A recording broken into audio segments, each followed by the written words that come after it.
하나님의 말씀 보시겠습니다. 오늘 우리에게 주신 하나님의 말씀은 레위기 26장 3절에서 13절까지의 말씀입니다. 레위기 26장 3절에서 13절의 말씀입니다.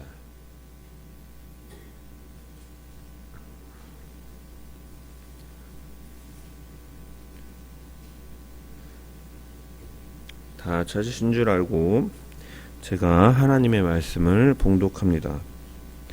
너희가 내 규례와 계명을 준행하면 내가 너희에게 철 따라 비를 주리니 땅은 그 산물을 내고 밭의 나무는 열매를 맺으리라.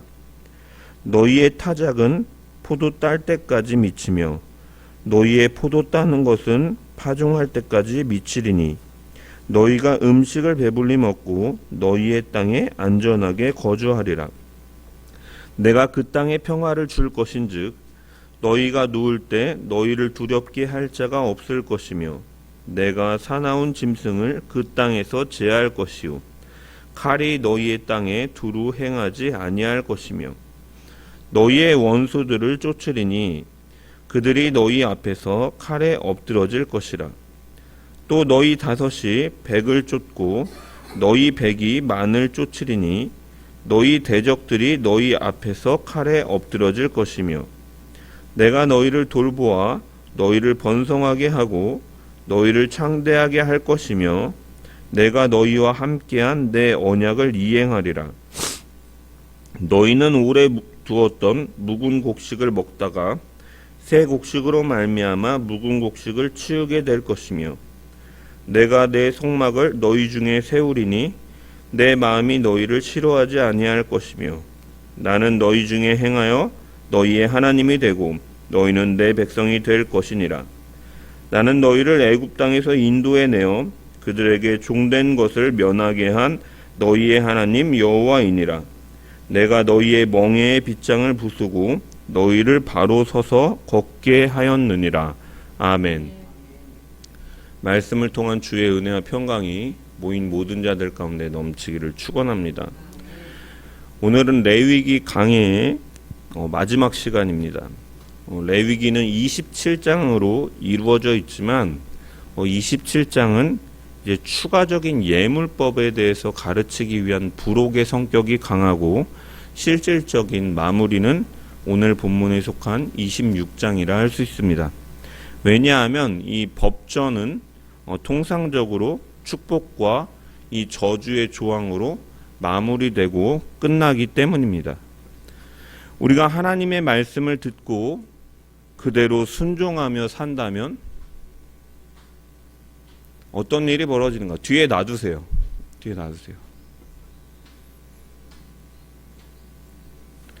우리가 하나님의 말씀을 듣고 그대로 순종하며 산다면 어떤 일이 벌어지는가? 반대로 하나님의 말씀을 무시하고 외면한 채 살아간다면 우리 인생은 어떤 방향으로 흘러가게 되는가? 그것이 바로 다루고 있는 것이 레위기 26장의 말씀인 것이죠. 이 레위기 전체는 하나님께서 구속하신 백성에게 어떻게 거룩한 삶을 살 것인가를 가르치는 책이고 그 오늘 본문이 그 결론이자 절정이라고 할 수 있는 것이죠. 하나님은 내 규례와 명령을 지켜 순종하면 복을 주시겠다고 약속하시지만 반대로 듣지 않고 거역하면 징계를 내리시겠다고 경고하십니다. 이 구조는 당시의 고대 근동에서 이 왕과 백성 간의 언약을 맺는 이 언약의 형식과 비슷합니다. 왕은 신하가 충성을 하면 상을 주고 불충하면 벌을 주는 이러한 구조는 당시의 고대 근동의 어떠한 그 군주와 신하 간에 또한 백성 간에 맺어지는 언약의 형태와 비슷한 것이죠. 하지만 성경은 이것을 뛰어넘어서 하나님께서는 단순한 왕이 아니시라 자기의 백성을 사랑하시는 언약의 하나님이시기 때문에 이 복과 저주는 단순히 보상적인 개념에서 이루어지는 것이 아니라 하나님께서 언약을 성취하시기 위한 도구로 사용하신다라는 차이점이 있는 것이죠. 이 레위기 26장의 구조를 보면은 다음과 같이 나눌 수 있습니다. 1절과 2절의 말씀을 보면 율법의 근본 원칙을 다루고 있고, 우리가 읽은 3절부터 13절까지는 이 순종할 때에 따르는 축복에 대해서 다루고 있고, 14절부터 45절까지는 이제 불순종에 대한 저주를 다루고 있고, 46절은 이제 결론부로 우리가 분류해 볼 수가 있는 것이죠. 그래서 먼저 1절과 2절은 이제 율법의 근본 원칙이에요. 그래서 너희는 자기를 위하여 우상을 만들지 말지니 조각한 것이나 주상을 세우지 말고 너희 땅에 조각한 석상을 세우고 그에게 경배하지 말라. 나는 너희의 하나님 여호와임이라. 너희는 내 안식일을 지키며 내 성소를 경외하라. 나는 여호와니라 라고 말씀하셨습니다. 이 내용은 출애굽기 23장에서도 하나님께서 이스라엘 백성들에게 요구하신 내용과 비슷하죠. 축복과 이 징벌에 대해 말씀하시면서 이스라엘 백성들에게 요구하는 것과 동일하다고 할 수 있습니다. 단지 한 가지가 첨가되는데 뭐냐면 바로 여기 2절에 보면 내 안식일을 지키며 내 성소를 경외하라. 내 성소를 경외하라라는 부분이 특별히 더 언급되고 있는데, 레위기에서는 왜냐하면 이 성막, 성소에 대한 이 정결이 레위기법에서는 대단히 중요한 위치를 차지하고 있기 때문에 이 성소를 공경하라라고 이렇게 경외하라라고 이렇게 특별히 성소에 대해서 언급하면서 말씀하고 계신 것이죠. 그래서 이 안식일을 2절의 안식일을 지키는 것과 이 성소를 경외하는 것은 이 1절에 명시된 여호와에 대한 헌신과 사랑을 외적으로 표현하는 것이 바로 안식일을 지키며 그 성소를 경외하는 것. 그래서 곧 율법의 근본 원칙은 무엇이냐? 율법에 흐르는 근본 원칙은 바로 하나님에 대한 헌신과 사랑이 바로 근본 원칙이다라는 것이요. 그리고 이 근본 원칙 속에서 그 율법을 준행하고 지키는 자, 그 정신을 지키는 자에게 이루어지는 것이 바로 3절부터 13절까지의 순종에 대한 축복, 그리고 그것을 행하지 않는 자들에게 14절부터 45절까지 이 주어지는 저주입니다. 그래서 분량을 보면 3절부터 13절까지는 이제 10개의 절로 이렇게 돼 있고, 이 14절부터 45절까지는 저주는 훨씬 더 많은 내용이 이렇게 기록되어 있어서 하나님은 복을 주시기보다 저주하기를 더 즐겨하시는 분이신가? 라고 생각할 수가 있지만, 이 당시의 고대의 그 법률 문헌들을 보면은 이 저주에 관한 조항이 축복에 대한 조항보다 훨씬 더 많이 나타남을 통해서, 이렇기 때문에 너희는 이렇게 이 축복을 받기 위해 행해야 된다, 이렇게 바르게 행하는 이런 원리들이 있기 때문에 사실은 저주에 대한 그 분량들이 훨씬 더 많이 차지하고 있고, 사실은 이것은 축복된 길을 따르게 하기 위한 이러한 원리인 것이죠. 자, 그렇다면 하나님께서 주시는 축복은 무엇인가? 우리가 읽은 3절부터 13절까지의 내용을 보면은 크게 세 가지로 분류할 수가 있는데, 첫 번째로는 이제 이 4절과 5절의 말씀이에요. 하나님께서 이스라엘에게 계절에 합당한 비를 주실 것이다 라고 약속하고 계시죠. 내가 너희에게 철 따라 비를 주리니 땅은 그 산물을 내고 밭의 나무는 열매를 맺으리라. 너희의 타작은 포도 딸 때까지 미치며 너희의 포도 따는 것은 파종할 때까지 미치리니 너희가 음식을 배불리 먹고 너희의 땅에 안전하게 거주하리라 라고 말씀하셨습니다. 이처럼 비에 대한 약속, 계절에 따라서 비를 내릴 것이다 라는 것을 하나님께서는 첫 번째 축복으로 말씀하고 계시다는 것. 그럼 왜 비를 내리는 것이 이들에게 있어서 축복인가? 이스라엘 백성들이 하나님으로부터 약속받은 땅에서 얼마나 윤택하게 사는지에 대해서는 비와 굉장히 밀접한 연관이 있기 때문입니다. 이 가나안 땅, 성경이 등장하는 가나안 땅, 오늘날 이 팔레스타인 이스라엘 땅은 요단강 인근의 이 인근 북부의 일부 평야지대를 제외하고서는 이제 전 국토가 사실상 돌밭에 가까운 그 지질적인 특성을 가지고 있습니다. 그래서 유대 사람들 가운데는 이러한 전설도 있다 그래요.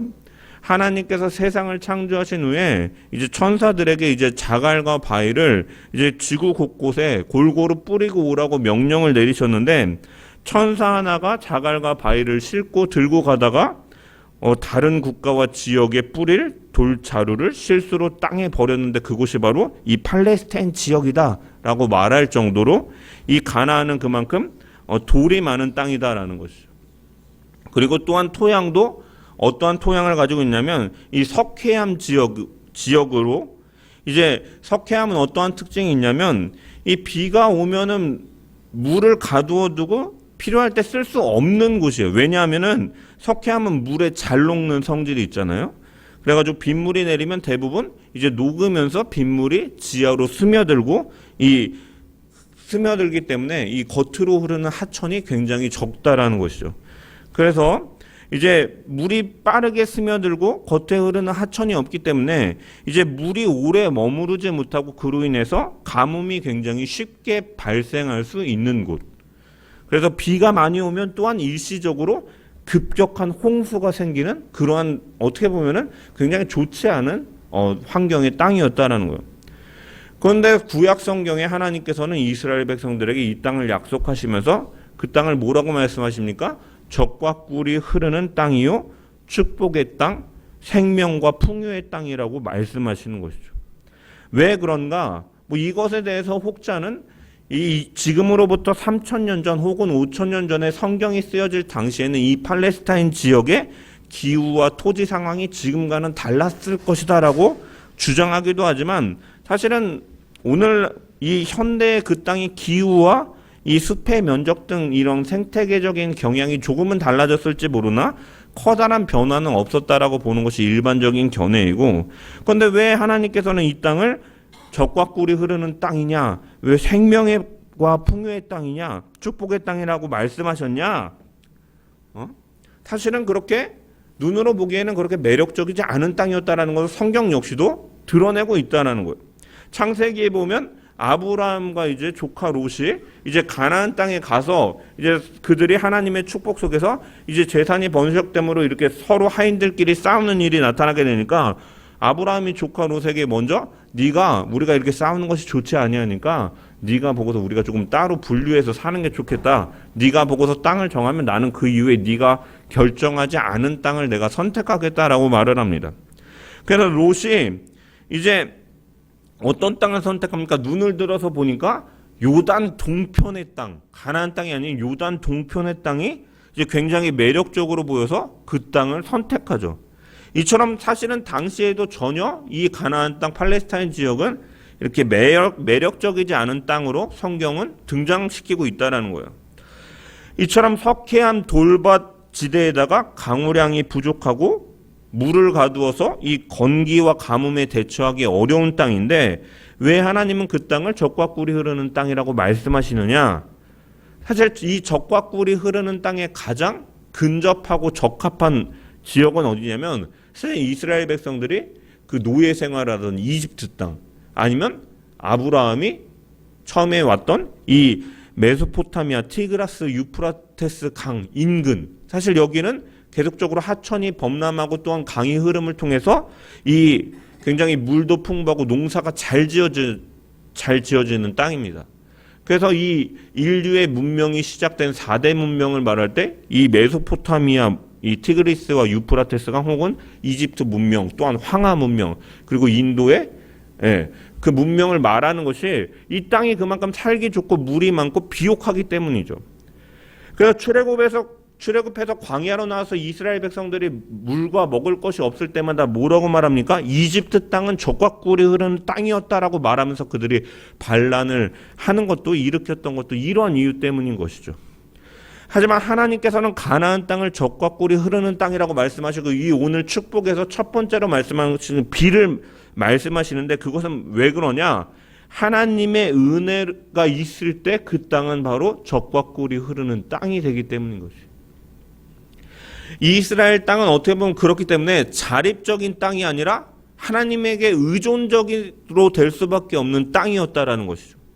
하나님의 말씀에 의지하지 않으면 결코 열매를 맺을 수 없는 땅, 하나님께서 비를 주시지 않으면 결코 수확을 거둘 수 없는 땅, 그렇기 때문에 하나님께서는 그 땅을 이스라엘 백성들에게 주시면서 하나님의 백성이 날마다 하나님을 의지하고 말씀을 의지하며 살아가기를 원하셨기 때문에 하나님께서는 그 땅을 이스라엘 백성들에게 주신 것이죠. 그래서 팔레스타인 지역의 농사는 어떻게 이루어지냐면 일반적으로는 일은 여름에 이제 곡식을 걷어들이고 이제 10월이나 11월 늦은 가을이나 이 초겨울에 이제 파종하기 시작합니다. 이때 그리고 비가 와야지 이때 이 10월에서 11월 사이에 이 비가 와야지 이제 씨를 뿌릴 수가 있기 때문에 그래서 이 시기에 비가 오지 않으면 아예 파종을 할 수가 없는 땅이에요. 그래서 이때 내리는 비를 이제 이른비라고 하는 거예요. 이른비라고 하는 것이고 이후에 이제 6개월 정도의 우기가 있는데 그 우기 동안에도 이제 적정한 땅에 비가 내려야 되지만 중요한 것은 이제 늦은 비. 그래서 추수 직전에 3, 4월경에 이제 그 늦은 비가 분명히 충분히 그리고 꼭 와줘야지만 이 수확 직전에 이제 곡식이 이제 알이 차면서 그들이 풍성한 이 수확을 거두게 되기 때문에 이때 내려지는 비는 이제 늦은 비라고 해서 이때 비가 충분히 내려지지 않으면 이제 곡식의 알이 잘 안 차가지고 이제 한 해 동안 아무리 농사를 열심히 지었어도 이제 농사를 망치게 되는 거죠. 그래서 파종을 하고 정성을 들인 이 몇 달간의 수고가 허사가 되어버리고 마는 것입니다. 그래서 이처럼 이른 비, 이 파종할 때 그 비와 수확을 거둬들일 때 그 늦은 비가 이 가나안 땅을 거주하는 이스라엘 백성들에게 너무나 중요한 상황이었던 것이고 그렇기 때문에 하나님께서는 이 자신에 대한 사랑과 헌신을 하는 주의 백성들에게 첫 번째로 비를 계절마다 때마다 적절하게 주시겠다라고 말씀하시는 것은 어떠한 의미냐? 하나님의 백성들을 풍성히 먹이실 것을 약속하시는 것이에요. 예수님께서도 마태복음 6장 31절에서 33절에 사실은 동일한 말씀을 하신 거예요. 너희는 먼저 염려하여 이르기를 무엇을 먹을까 무엇을 마실까 무엇을 입을까 하지 말라. 이것들은 다 이방인들이 구하는 것이라. 너희 하늘 아버지께서는 이 모든 것이 너희에게 있어야 할 줄을 아시느니라. 그런즉 너희는 먼저 그 나라와 그의 의를 구하라. 그리하면 이 모든 것을 너희에게 더하시리라 라고 하시는 이 말씀의 가르침의 의미가 바로 사실 오늘 본문의 26장에도 그대로 드러나고 있는 것이죠. 너희는 먼저 그의 나라와 그의 의를 구하라. 그리하면 이 모든 것을 너희에게 더하시리라 라고 예수님께서는 말씀하셨습니다. 하나님의 나라라는 것은 하나님의 통치를 받는 이 영역을 가리키는 거예요. 그러므로 너희는 그의 나라를 구하라라는 것은 너희가 어디에서 무엇을 하든지 하나님의 통치를 받고 하나님의 주권을 인정하고 그 하나님의 그 주권 가운데서 너희가 순종하며 살아갈 수 있도록 기도하라 간구하라라는 의미인 것이죠. 그리고 또한 하나님의 의라는 것은 하나님 앞에서 그 통치를 인정하는 가운데 살아감을 통하여 하나님께서 원하시고 기뻐하시는 옳은 일을 찾고 행동하는 과정을 가리키는 것이죠. 그래서 하나님께서 하나님의 뜻을 구하면서 하나님을 의존하고 하나님께서 기뻐하시는 것을 순종하며 살아가는 자에게 이 모든 것을 우리에게 더하시겠다라고 주님도 약속하고 계신 것이죠. 이처럼 하나님은 순종하는 자에게 이 땅에서의 삶도 지키시고 인도해 주시는 분이신 줄 믿습니다. 사랑하는 자여 내 영혼이 잘됨 같이 내가 범사에 잘되고 강건하기를 내게 간구하노라 라는 말씀처럼 이 하나님을 의지하고 하나님의 통치를 인정하는 가운데 매일의 삶 가운데 그분이 원하시고 기뻐하시는 뜻을 우리가 분별하고 그것을 순종하며 살아감을 통하여 이 하나님께서 이 땅 가운데 베푸시는 은혜를 감사함으로 누리는 주의 백성들 되기를 주님의 이름으로 간절히 축원합니다. 두 번째로 하나님께서 주시는 복은 무엇이냐? 이 평화의 선물이라고 할 수가 있어요. 5절 후반부와 6절을 보면은 너희가 음식을 배불리 먹고 너희의 땅에 안전하게 거주하리라. 내가 그 땅에 평화를 줄 것인즉 너희가 누울 때 너희를 두렵게 할 자가 없을 것이며 내가 사나운 짐승을 그 땅에서 제할 것이요 칼이 너희의 땅에 두루 행하지 아니할 것이라 라고 이렇게 말씀하고 계시죠. 이 사사기 기드온 시대를 보면은 이 기드온이 살아갈 때 이제 미디안과 아말렉이 침략이 빈번하였다라고 성경은 증언합니다. 그래서 사사기 6장 3절에서 6절 말씀을 보면 이스라엘이 파종한 때면, 씨를 뿌릴 때면 이제 미디안과 아말렉과 동방 사람들이 치러 올라와서 진을 치고 가사에 이르도록 토지 소산을 멸하여 이스라엘 가운데서 먹을 것을 남겨두지 아니하며 양이나 소나 나귀도 남기지 아니하였다. 그래서 이스라엘 백성들이 미디안으로 말미암아 궁핍함이 심한지라 이에 이스라엘 백성들이 여호와께 부르짖었다라고 기록되어 있습니다.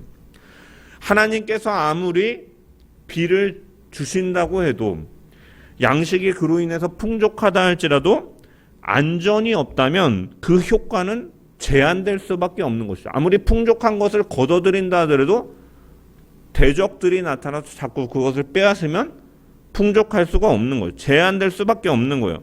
따라서 하나님께서는 축복한 이 순종하는 자에게 주어지는 두 번째 축복으로서 무엇을 말씀하고 계시느냐? 바로 이들에게 평화를 보장해 주시겠다라고 약속하고 계시는 것이죠.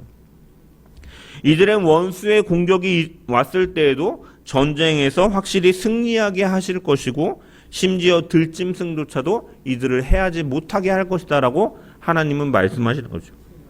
사사기 14장 15절에 보면 삼손이 그의 부모와 함께 딥나로 내려가서 딥나의 포도원에 이르니까 젊은 사자가 그를 보고 소리 지르는지라라고 기록되어 있어요. 이처럼 구약 시대에는 이스라엘 땅에 사자와 곰이 여전히 출몰하고 있었기 때문에 이런 원수들 혹은 이러한 들짐승들의 위협에서 벗어나는 것은 하나님께서 아브라함에게 약속하신 이 자손이 증가하는 것 그리고 풍요를 누리는 것에 대한 약속이 성취되어지는 것이기 때문에 하나님께서는 평화를 약속하고 계신 것이죠. 진정한 우리의 평화는 어디에서 이루어지냐? 우리가 얻는 그러한 부에서 이루어지는 것이 아니라 하나님께서 안전과 평화를 주시지 않는다면 우리는 거기에서 참된 평안을 누릴 수가 없다라는 것이죠. 하나님은 모든 평화의 근원이시기 때문입니다.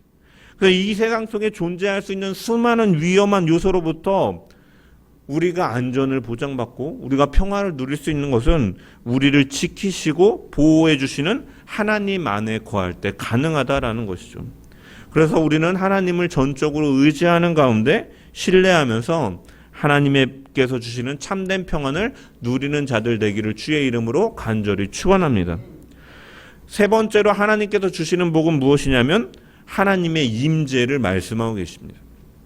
오늘 본문 11절에서 12절의 말씀을 보면은 내가 내 성막을 너희 중에 세우리니 내 마음이 너희를 싫어하지 아니할 것이며 나는 너희 중에 행하여 너희의 하나님이 되고 너희는 내 백성이 될 것이라 라고 말씀하고 계십니다.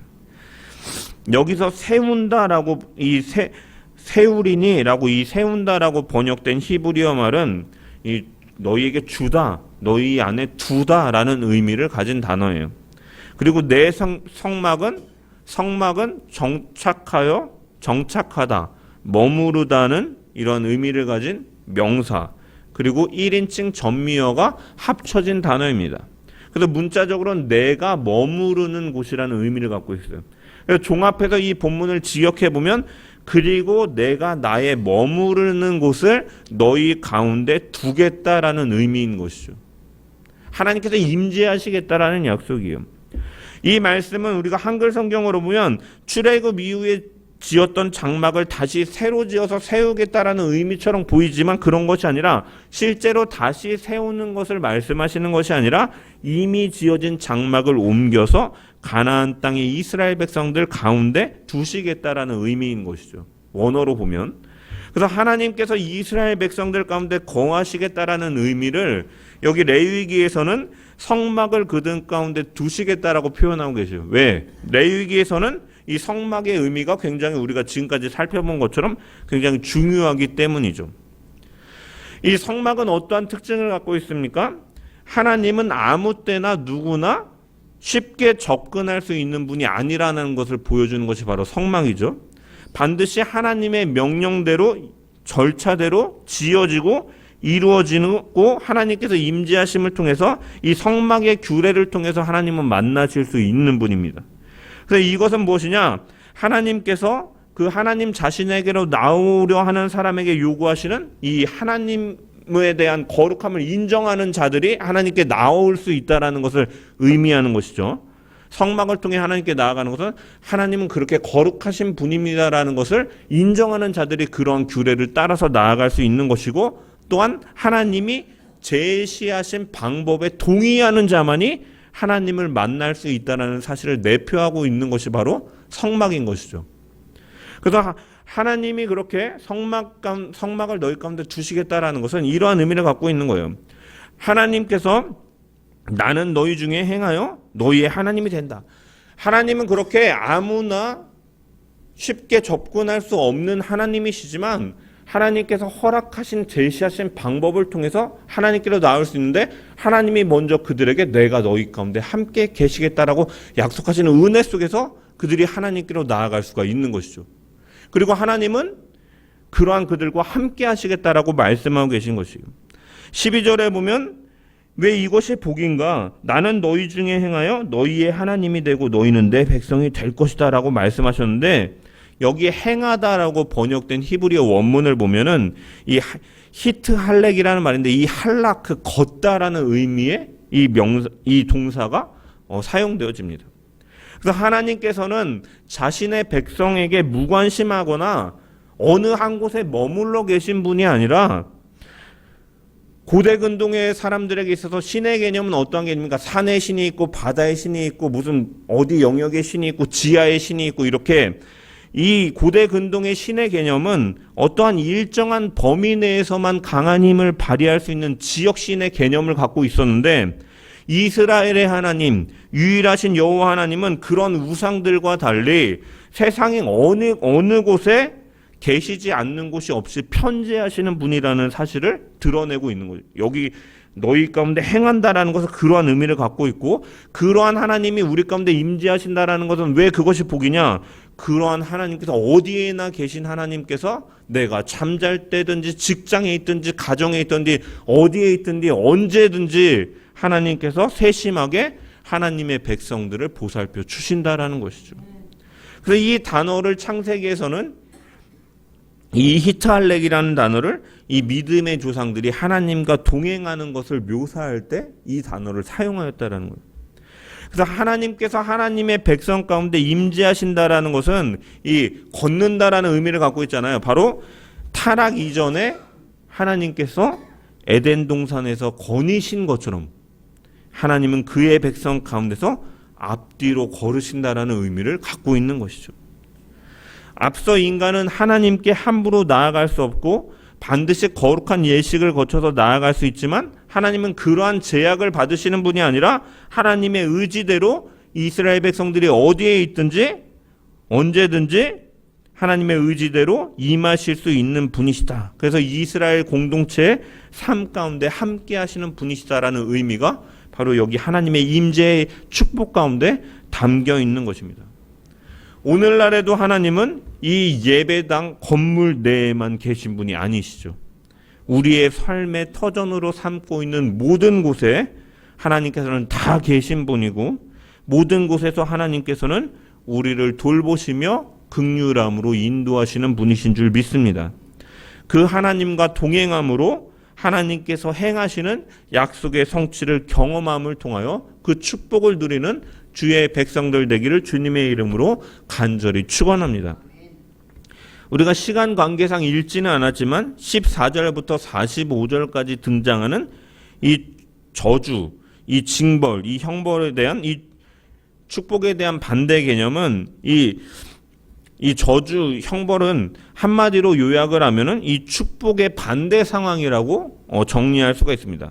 이스라엘 백성들이 하나님과의 그 규례를 깨트리면 결과적으로 하나님과의 언약은 깨어지게 되고, 이럴 경우에 그들은 모든 영역에서 실패를 맛보게 될 것을 말씀하고 계신 것이죠. 이것이 바로 이 14절부터 나오는 이 저주의 단락이고, 이 긴 단락이 사실은 이 구조를 보면은 14절부터 17절, 그리고 18절부터 20절, 21절부터 22절, 23절부터 26절, 이렇게 27절부터 33절까지 5단계로 분류할 수가 있는데, 이것이 이제 반복적으로 이제 너희가 내게 청종하지 아니하면이라는 조건절이 등장하고, 이것이 점진적으로 심화되는 이런 징계의 구조를 가지고 있습니다. 그래서 이 점진적으로 하나님께서 이 징벌을 내리시는데 이것이 그냥 단회적으로 혹은 그냥 강도가 처음부터 막 이런 것이 아니라 이렇게 5단계로 분류해서 점진적으로 등장하고 있다는 것은 어떠한 의미냐면 하나님의 징계는 충동적인 분노가 아니라 언약 안에서 점진적으로 이들이 돌이킬 수 있도록 인내하시며 오래 참으시는 가운데 그들에게 주시는 형벌임을 보여주고 있는 것이죠. 그래서 중요한 것은 이 모든 징계 역시도 하나님의 언약적 신실함 속에서 이루어진다라는 사실이죠. 그래서 18절, 21절, 23절, 27절에 반복되는 것이 내가 너희의 죄로 말미암아라는 말씀이 바로 이 징계가 하나님의 감정적인 대응이 아니라 언약을 배반한 죄에 대한 이 공의로운 반응임을 보여주고 있고, 이처럼 하나님께서는 변덕스러운 분이 아니시라 오히려 죄를 미워하시되 오래 참으시는 분임을 이 저주의 조항들을 통해서 우리는 발견할 수가 있다는 것이죠. 이처럼 사실은 우리가 레위기 26장의 구조는 어떻게 보면 단순하다고 할 수 있었어요. 하나님께 순종하면 하나님께서는 이 땅에서도 복을 주시고 하나님이 임재하시고 그들에게 평화와 안녕을 주시는 분이시다. 하지만 불순종하면 그에 따른 형벌이 주어진다. 근데 사실 이 말씀을 해석하면서 단순한 구조이지만 이 말씀을 해석하고 적용하는 데 있어서 좀 오해가 따르기도 하죠. 오늘날에 보면 이 말씀을 문자적으로 이제 해석해서 오늘날에도 누구든지 예수를 믿으면 너희는 무조건 건강하고 부유하게 될 것이다 라고 해석하는 오해들이 있습니다. 그럼 반대로 말하면 병들고 가난한 것은 너희가 모두 불순종하였기 때문에 죄에 대한 결과이기 때문에 허물의 결과이다라고 말하는 그러한 번영 신학이 있죠. 하지만 우리가 히브리서 11장을 보면은 이 믿음의 위대한 선진들에 대한 조상들에 대한 이야기가 나오는데 그 가운데는 고통을 당하는 사람들의 이야기가 많이 나오죠. 그들은 희롱과 채찍질, 결박을 당하고 옥에 갇히는 시험과 돌로 치는 것과 톱으로 켜는 것과 칼로 죽임을 당하고 양과 염소의 가죽을 입고 유리하며 궁핍과 환난과 확대를 받았다라고 히브리서 기자는 증언합니다. 이처럼 성경이 증언하고 있는 믿음의 위대한 조상들 가운데 죽고 맞고 가난하고 망하게 되고 고생을 당한 사람들이 이렇게 또한 있음을 성경은 보여주고 있다는 것이죠. 그렇기 때문에 이 가나안 땅의 이스라엘 백성들을 향한 원리가 오늘날 성도들에게 100% 무조건적으로 동일하게 적용되는 것은 아니다라고 볼 수 있는 것이죠. 그래서 왜냐? 하나님께서는 오늘날 그 당시에는 이제 예수 그리스도가 오시기 이전이기 때문에 이 땅에서 눈에 보여지는 것으로 그들이 하나님을 사랑하고 헌신할 것을 더 이렇게 원하시고 기대하시기 때문에 이러한 물질적인 축복을 통해서 선명하게 그들에게 드러내셨지만 이제는 우리가 예수 그리스도를 통해서 우리에게 주어지는 축복이 이 땅에서의 현세적인 축복만이 아니라, 왜냐하면 예수님께서 죽으시고 부활하심으로 영원한 생명이 그들에게 주어졌던 것처럼 또한 예수 그리스도를 믿는 자들이 하나님 나라에 들어갈 수 있게 된 것처럼 하늘의 복이 있음을 우리는 이제 분명히 알고 믿게 된 사람들이기 때문인 거죠.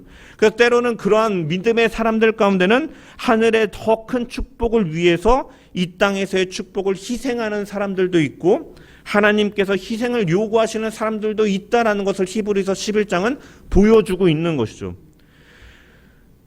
그래서 그 대표적인 사람 중에 한 명이 바로 모세이죠. 그는 비록 가나안 땅에 들어가지 못하였지만 애굽에서 이스라엘 백성들을 출애굽하내는데 그 사명을 감당하였고 광야 생활 가운데 그들을 인도하는 사명을 갖게 됩니다. 그래서 히브리서 기자는 모세에 대해서 뭐라고 말하냐면 그가 도리어 하나님의 백성과 함께 고난받기를 잠시 죄악의 낙을 누리는 것보다 더 좋아하고 그리스도를 위하여 받는 수모를 애굽의 모든 보화보다 더 큰 죄물로 여겼으니 이는 상 주심을 바라봄이라 라고 증언하고 있는 것이죠.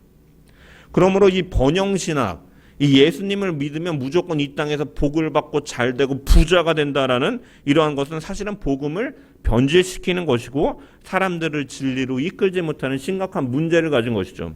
그래서 우리는 레위기 26장을 통해서 무엇을 발견할 수 있느냐? 하나님의 일하시는 방법을 발견하고 그분을 의지할 수가 있다라는 것이죠. 하나님께서는 이 적과 꿀이 흐르는 땅으로 정하신 땅은 이집트의 옥토나 메소포타미아의 비옥한 땅을 선택하지 않으셨다라는 거죠. 농사의 측면에서 전혀 인기가 없고 척박하고 강대국 사이에 끼인 자그마한 가나안 땅을 선택하시고 그 땅을 적과 꿀이 흐르는 땅이라고 선언하셨습니다. 선택을 받은 이스라엘 민족들도 마찬가지죠. 그들은 사실 가나안 땅에 그 가나안 땅과 다를 바 없는 존재들이라는 거예요. 중노동에 시달리며 압제를 당하던 노예 민족이 바로 이스라엘 민족이었죠. 아브라함 안에 선택된 민족으로 예정되어 있지만 인간적인 눈으로 봤을 때는 강대한 이집트의 사람들이나 엄청난 무기와 치적을 자랑하는 이 아수르가 아니라 한낱 매질을 당하는 노예 민족이었던 이스라엘 백성들을 하나님께서는 선택하시고 그들은 나의 특별한 보물이며 그들은 제사장 나라와 거룩한 백성이라고 말씀하고 계신 것이죠.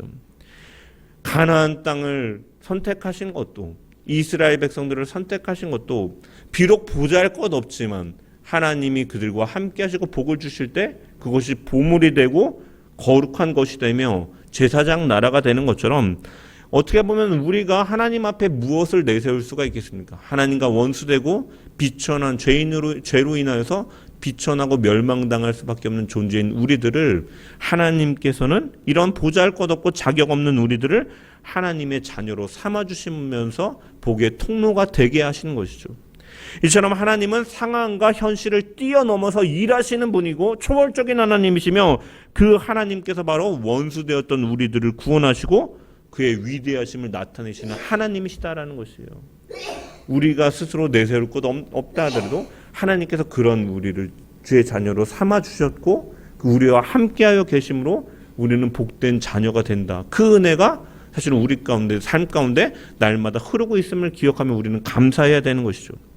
또한 우리는 26장을 통해서 무엇을 깨달을 수가 있습니까? 이스라엘 백성들이 그래서 이 26장의 축복과 저주를 보면서 이 축복된 길만 갔으면 좋겠지만 이스라엘 백성들은 어떡합니까? 나중에 이 저주에 말씀하신 이 조항들이 결국은 이스라엘 백성들에게 다 이루어지는 것을 보게 돼요. 하나님 앞에 불순종함으로. 그래서 이 형벌과 저주를 이스라엘 백성들이 경험하는 것을 우리는 구약 성경을 통해 볼 수가 있죠. 그래서 이 심판들을 통해서 이 하나님께서는 이 잘못된 길에 빠진 이 그의 백성에 대해서 하나님께서는 그 저주와 심판을 마지막 말로 말씀하시는 것이 아니라 이 하나님께서는 그 이후에 그들을 언약을 기억하시며 회복하시겠다라고 약속하시는 내용들이 이 저주의 내용의 40절부터 45절까지 나오는 것이죠. 그래서 43절과 44절의 말씀을 보면 그들이 내 법도를 싫어하며 내 규례를 멸시하였으므로 그 땅을 떠나서 사람이 없을 때 그 땅은 황폐하여 안식을 누릴 것이요 그들은 자기 죄악의 형벌을 기쁘게 받으리라. 그런즉 그들이 원수들의 땅에 있을 때 내가 그들을 내버리지 아니하며 미워하지 아니하며 아주 멸하지 아니하고 그들과 맺은 내 언약을 폐하지 아니하리니 나는 여호와 그들의 하나님이 됨이니라라고 말씀하고 계시죠. 심판은 형벌은 하나님께서 그의 백성을 버리셨음을 의미하는 것이 아니라 그의 백성이 죄악된 행위를 계속 범하지 못하도록 하기 위한 이 언약의 징계의 도구로서 사용하고 계시고 그들을 회복시키겠다라고 하나님께서는 이 저주의 조항 마지막에도 말씀하심을 통해 드러내고 있는 것이죠. 그래서 율법의 목적, 이러한 이 율법의 이 레위기에 등장하는 이 율법의 목적, 축복과 저주 속에서도 결국 이것이 드러내는 것은 무엇이냐? 사람의 결국 죄성을 드러내는 것이죠. 이 축복과 저주를 말씀하시면서 축복된 길을 따르라고 하지만 이스라엘 백성들이 순종하면 복을 주시겠다라고 명백히 말씀하셨음에도 불구하고 사람의 죄성은 순종하는 쪽으로 가지 않는다라는 것이죠. 그래서 자꾸 불순종함으로 이 징벌 쪽으로 가는 이 본성을 가지고 있는 것이 레위기 26장이 드러내는 것이죠. 그런데 하나님께서는 그러한 우리를 포기하지 않으시고 회복시키는 하나님이시다라는 것을 바로 오늘 본문은 우리에게 교훈하여 주고 있다라는 것입니다. 그들이 원수의 땅에 있을 때라도 내가 그들을 멸하지 아니하며 나는 여호와 그들의 하나님이 됨이라. 하나님의 백성이 비록 포로가 되고 심판을 받아도 결코 그들을 끝내 포기하지 않으시는 하나님이시다라는 것을 성경은 분명히 드러내고 있는 거예요. 왜냐? 하나님께서는 아브라함과의 그 언약에서 일방적으로 맺으신 언약에 신실하신 하나님이시기 때문이죠. 그래서 하나님은 끝까지 언약을 이루시며 결국 그 백성을 회복시키는 분이시다라는 거예요. 그래서 레위기 26장은 단순히 이 축복과 저주가 보상적인 상벌 규정을 말씀하고 계시는 것이 아니라 하나님의 언약적인 그 사랑과 어떻게 역사 속에서 그 하나님의 사랑이 드러나는지를 우리에게 교훈하여 주고 있는 거예요. 단순히 하나님 말씀 순종하면 이 땅에서 잘 먹고 잘 삽니다라는 이런 단순한 보상적인 차원에서 말씀하고 계신 것이 아니라 이러한 모든 역사, 축복과 저주 가운데서도 하나님은 그 언약을 신실하게 이뤄가시는 하나님이시다라는 것을 분명히 드러내고 있다는 거예요. 그리고 우리 역시도 하나님은 언약 백성으로 우리를 부르셨죠. 그러므로 우리가 그 하나님의 신실하심을 의지하는 가운데 때로는 복을 주실 때 또한 감사하고 때로는 어떠한 고난의 길을 갈 때에도 회개하고 돌이키면서 하나님의 회복을 구하는 주의 백성으로 살아가야 될 줄 믿습니다. 그리고 하나님께 순종하는 자에게는 분명히 또한 풍성한 열매가 하나님께서는 약속하고 계시기에 우리는 또한 그곳 가운데 부유함이 있고 또한 평안이 있고 하나님이 임재하시는 그 축복이 있음을 우리가 기억하면서 우리는 성화의 삶 가운데 늘 하나님의 말씀을 순종하기 위하여 또한 의지적인 측면에서 우리는 하나님의 말씀에 순종하며 살아가는 자들이 되어야 될 줄 믿습니다. 그래서 우리가 이 레위기 26장의 말씀을 대하면서 우리는 점검해봐야 될 것이 무엇입니까? 나는 지금 어떠한 길을 걷고 있는가? 하나님의 말씀을 듣고 그 뜻에 순종하며 살아가고 있는가? 우리는 내가 너희의 하나님이 되고 너희는 내 백성이 되리라 말씀하신 이 하나님의 말씀을 기억하는 가운데 우리의 삶 속에서 날마다 하나님의 말씀을 붙들고 순종의 길을 걸어가며 그 안에서 주시는 열매와 평화와 하나님의 임재를 경험하는 축복된 삶을 살아가는 주의 백성들 되기를 주님의 이름으로 간절히 축원합니다.